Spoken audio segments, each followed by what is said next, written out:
Hey, what's up guys? My name is Nico and welcome to my channel. Today I'm going to show you how to make the best pizza dough you've ever tried. Today we are going to make Neapolitan pizza, which is my favorite style of pizza, and it's really simple. You only need 4 basic ingredients: 00 flour, water, salt and yeast. To start, add the cold water to your mixing bowl. To this you want to add the fine sea salt and mix it well with a whisk until it's fully dissolved. Next you want to add about 15 to 20% of the total amount of flour into your mixing bowl and mix it well until the mixture has a thin, pancake batter-like consistency. Oh, and in case you do not have a food processor, it's absolutely no problem. You can do this all easily by hand. You just have to combine everything with a spoon really well and use your hands later. After that, you can add the yeast to the mix. In case you want to use fresh yeast, you can dissolve it very easily if you melt it in the water with your fingers. But keep in mind that you have to use about 3 times as much yeast if you use fresh yeast. Next up, add your flour in about 3 to 4 batches and always let it combine really well before you add the next batch. Don't forget to scrape down the sides of your mixing bowl occasionally, so every little bit of flour gets incorporated. And if you're as lucky as I am and your food processor breaks down in the middle of making pizza dough, you can, just as I said before, keep on working with your hands. If your food processor is still working, add the remaining flour and let the machine do its job for about 10 to 15 minutes or until the dough is smooth, springy and it passes the window test. You will see what I mean later in this video. If you're kneading by hand, keep kneading in the bowl until a sticky mass forms, then drop it on your working surface and start incorporating the rest of the flour.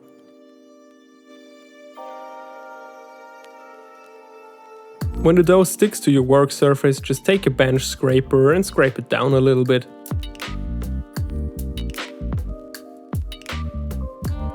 If your hands are really sticky and you want to clean them, you can either just use the bench scraper, and no, this doesn't really hurt, or you can rub your hands like I do, and if you use a little bit of flour, it works even better. After a couple of minutes of kneading, your dough will be a lot easier to handle and not be as sticky anymore. To the kneading part itself, there isn't really a technique you have to follow specifically, but I like to use these 2 methods here. The first one is straightforward, you just push the dough forward and pull it back.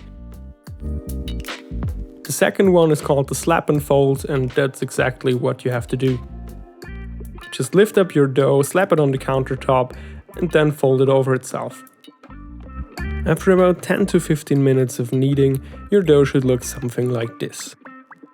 It should be really smooth and a little springy and easy to handle. Once you reach this consistency, put the mixing bowl on top of it and let it rest for about 10 to 15 minutes. This short resting time makes the dough even smoother and springier, and the dough should now be really easy to handle. Now you can also perform the window test. Basically, you just want to take your dough and stretch a part of it really thinly until you can nearly see through it.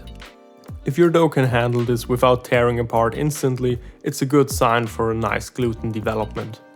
The dough was nearly ready at that point, so I kneaded it for a couple more minutes and then I let it rest for half an hour.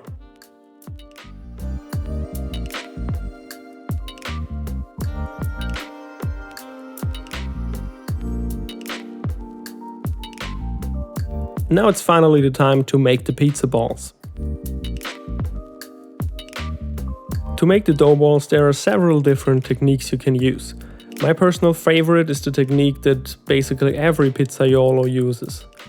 Divide your dough into 2 pieces without splitting it, roll the dough in a little bit, tuck it underneath itself with your fingers, and then press your index finger and your thumb really tightly together to separate the dough ball from the rest of the dough.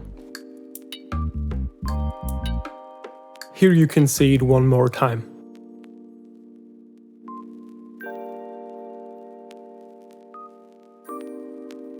And there you have it, perfect dough balls.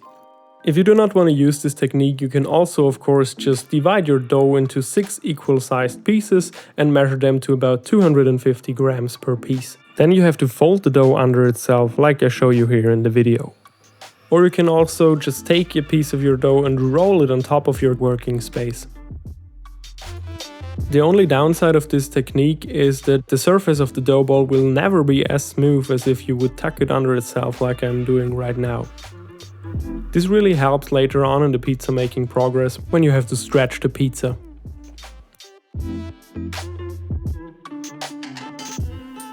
Once you've made all of your 6 dough balls, seal your container airtight and let this dough rest for 24 hours at a temperature of around 18 to maximum of 20 degrees Celsius. If you do not have a pizza dough box, just use an IKEA roasting tray and some cling film to make it airtight. If you're a beginner, I would definitely recommend to look how your dough is doing every couple of hours or so. If your dough is ready too early, you have a couple of options. Either you use it straight away, or you place it in the fridge and let it rest until you're ready to make some pizza. This is what my dough looks like after 24 hours. This is a perfectly risen dough and it should not rise any further. Now we will start preparing the pizza for cooking.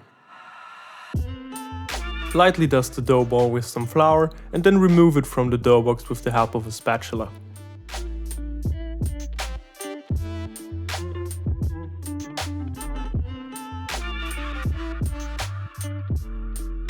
Once that's done, put it into a flour container.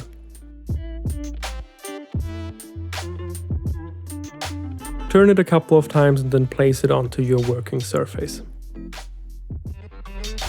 Don't forget to close your pizza ball box. Now start stretching out your pizza dough from the middle to the sides without touching the crust. Flip it a couple of times to make sure you stretch it evenly. You can also use the slap technique that I'm doing right here, or use your knuckles to stretch the pizza out a little further. The technique doesn't really matter too much as long as your pizza has a kind of circular shape.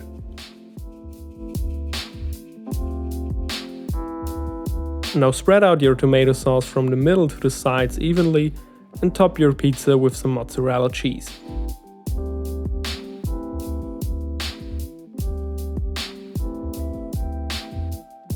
Normally I would also add some basil, but I had no fresh basil on hand, so I just added some olive oil on top.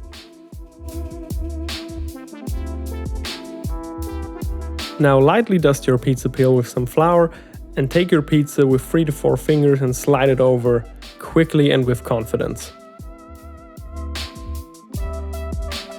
Now adjust your pizza to a more circular shape again, and your pizza is now ready to go into the oven.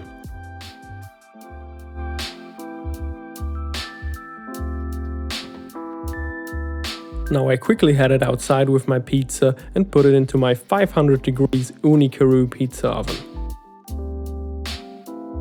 Traditional Neapolitan pizza has to be cooked in a wood-fired oven with at least 430 degrees Celsius in under 90 seconds. So far I'm quite happy with the performance of my Ooni Karu. This evening it reached 500 degrees Celsius in just 20 minutes. If you're interested in learning more about this oven, I'm going to leave a link to my video about my Ooni Karu down below. You have to rotate your pizza a couple of times until it's done. If you're using a home oven, I would definitely recommend you to get a pizza steel or a pizza stone and turn your oven to the maximum temperature and then let it preheat for 30 to 40 minutes before you put your pizza in. To reach the best results at home, you can also pre-bake the pizza with just the pizza dough and tomato sauce on top of it and add the mozzarella cheese later so it doesn't burn in the oven. Now a couple of turns later my pizza is ready, and guys, just look at this crust.